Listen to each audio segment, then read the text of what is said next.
taste, smell, sight, touch, hearing. What are these? These are the 5 senses you are having since birth. But did you know that now there is not 1, but 2 more extra senses? The DualSense, that is. But not really. So this video is going to be just sort of like a little impressions and thoughts over the PS5 DualSense. And basically what I think about it and what I think it's going to do for the future of gaming. So yeah, the PS5 DualSense, I think, is going to be, aside from the already next-gen consoles, it's going to change gaming eventually in the future. It already has in like very subtle ways, but this controller is a beast. First off, as you can see, the design in its own right, like in its shape, very similar to the design of Xbox controllers and how they've been for the longest time now. So, which I'm honestly okay with. Like I mean, I didn't mind how the controllers used to be on like PS4, PS3, all that stuff, but this is definitely like, it feels much more comfortable to hold, and not just comfortable. This thing has some heft. Like, this is a hefty controller. Like, you know, if I probably did curls with this for a while, who knows? It just. But there's a reason why it has so much heft, is because this controller has quite a bit going on. So there's 3 main things that it has going on, and it, you know, this is one. Yes, it has a touchpad just like the PS4, and we'll see how much that actually gets utilized in like future games. There's none on the top of my head that I think really utilize it yet of the games that we have gotten, but I am hoping like the touchpad in its own right does get utilized more, because I mean, that was the big feature of the PS4 controllers, so, and they didn't really do too much with that, so I'm hoping that changes with this.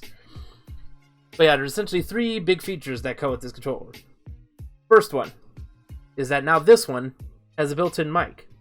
Now before with the PS4, the controller didn't have a built-in mic, but I think all PS4s came with like a little earpiece mic thing that you could just plug into your controller, and that you could use that in your headset, which was okay. I mean, it was be nice if like you didn't really want to spend a bunch of big money on a headset, but at the same time, like just that little one earpiece in your ear can be like kind of like annoying or be a weird feeling to some people. No, it was for me when I had to use it. Don't have to worry about that with this PS5 controller here, because you have your own built-in mic and speaker, so essentially you're holding your headset in your hand, which is pretty convenient and also sometimes weird. I know plenty of people don't really enjoy you know, talking to people in online chats, because you know as we know how games like Call of Duty can be, people are not too nice all the time. No, they are not nice often at all. But I think that is something you can turn off, but it is a bit of a process, so it's a nice additional feature. Slight hassle, I think there's a button here that actually mutes the mic. The tiny button right there. Yeah, I think that mutes the mic or something like that. I don't know. I haven't really used it too much myself. I mean, it's still on sometimes when I'm playing online, but I don't really like actively talk to people on it. I just sort of like just be quiet and just be like, please don't say anything to me. It's kind of like in public. I don't want people talking to me all the time unless I'm playing with friends. That's the only time. The second biggest feature are these bad boys. Now you're probably looking at it as like, but Caleb, those are just the normal bumper triggers on most controllers. No, they're different. These are adaptive triggers. Adaptive triggers. Now, what makes them adaptive? Well, these triggers can have actual like tension and resistance in them.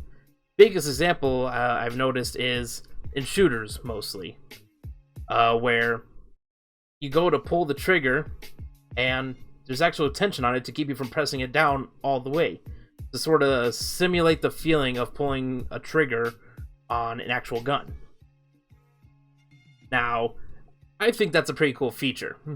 You know, it's definitely something different, adds sort of like a new feeling to when you're playing games. Now, if you do play like shooters and stuff in a competitive setting, I can see how that be kind of distracting or may even throw you off your game. But if you're just playing casually like I do most of the time, you really won't mind it, and it's like a nice fun little addition, especially in games like in Ratchet and Clank, where like holding down the trigger part way actually has different effects on some of the gadgets and guns you use in that game. So I think that's really cool that, you know, this is definitely one of the bigger features that I know that a lot of games in the future are going to capitalize on. Like, I'm very curious on how a game like Ghost of Tsushima Director's Cut, when it gets its PS5 version, it says it's going to have adaptive trigger support, so I'm very curious on like how that's going to be supported. Are we going to... Because I can't really think of... we really only use the triggers to change your stances, so I'm wondering like what kind of support are those triggers going to get. I'm very curious on that. Very curious. And now the next big thing is I can't really show it because it's something to do with inside the controller. It essentially the controller cells, and that is the haptic feedback, which, holy schmoly, this thing changes the game by letting you literally feel every kind of motion going on around you and your character as you play your game. Biggest examples are games like Returnal and the free base game that comes with every PS5, Astro's Playroom. Those are the two big ones, because you feel every footstep. If it's raining, you'll feel like the pitter-patter of the rain beating down you through the controller. You'll feel like the rumbling of rocks next to you, or when a thunderbolt of lightning strikes the ground and you feel the thunder rumbling in your hands. It's a massive step up from the DualShock 4, and that alone makes this an already insane controller. And then you just add in, the adaptive triggers to it and everything, and it's insanity. It's absolutely insane. It's like you already have a powerful console like the PS5, and now you just gave it an equally insane controller to go with it. That just leaves you wondering, is like, what else can they do with a controller like this, with like the haptic feedback and everything? Like, imagine if you're playing like some sort of horror game, you're hiding behind a wall, and then you got like a stalker walking past you on your left, and you actually feel their footsteps on the left side of the controller as they're walking past. That is insanity. Like, you actually feel the motion in the controller as things happen around you. If there's water running on my right, I'm gonna feel it on the right hand side of the controller, but not the left. It's insanity, and it's enough insanity to where Phil Spencer from Xbox himself actually acknowledges that, the DualSense is an absolutely insane controller, and it makes them want to actually look at their controller and, who knows, do something in the future that equals this at some point. So that means not only do we have the DualSense, later down the line, Xbox is now probably gonna have their own insane controller that's either gonna be similar or do different stuff to this. So this controller is really gonna change the game. It already has in a subtle way with Xbox acknowledging and saying yeah, that's a pretty damn cool controller. Shit, bruh. I wouldn't be surprised if Phil Spencer has his own PS5 in his house. Wouldn't that break the internet? Winter. But yeah, that's all I really have to say about the controller. This thing is really going to change how games are made and the kind of features and stuff that go into them, and what devs do to support those features or really test it out. I really think that haptic feedback is going to be the biggest player in it. Ratchet and Clank has already shown off a different way to use the adaptive triggers when it comes to at least guns and stuff. I hope there's other ways they use it too, in Spider-Man Miles Morales. When you pull the triggers, there's a little bit of tension when you web string, but it's nothing crazy or noticeable. But nonetheless, I'm still excited to see what devs do in the future to really get the full potential out of this controller, because this thing is gonna have a much bigger effect than you think on future games.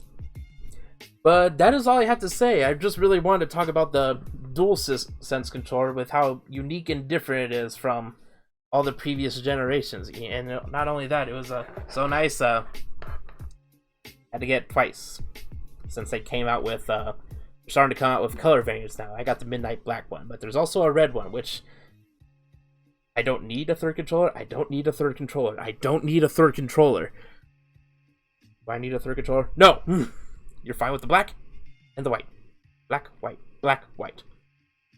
But yeah, the color variants are also very nice. And I do hope like PlayStation allows for some like kind of similar to Xbox, like maybe you could customize your own controllers, which would be very cool. But that is all that I have today, ladies and gentlemen. Thank you for joining me here at Enter the Chat. If you want to see more content like this, let me know in the comments down below, or us know, because it's not just me, it's also my buddies Kneeckoh and Toby, covering a whole variety of different games from Xbox, Nintendo, PlayStation on my side mostly. And now, while you're down there in the comments, let me know what you think. Why don't you go down there and hit that little thumbs up button, and while you're also down there, you see the little button there that says subscribe? Click it. Click it right now.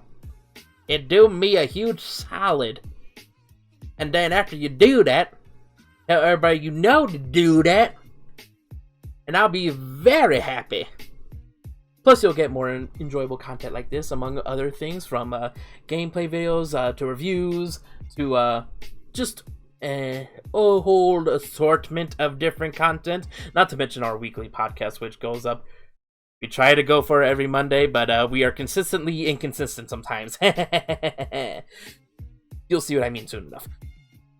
But that's all I have, ladies and gentlemen. Thank you for joining me here at Enter the Chat. My name is Rico Suave. And I'll catch y'all later. Peace. I tried the wink. I don't know how to wink. I think I don't know.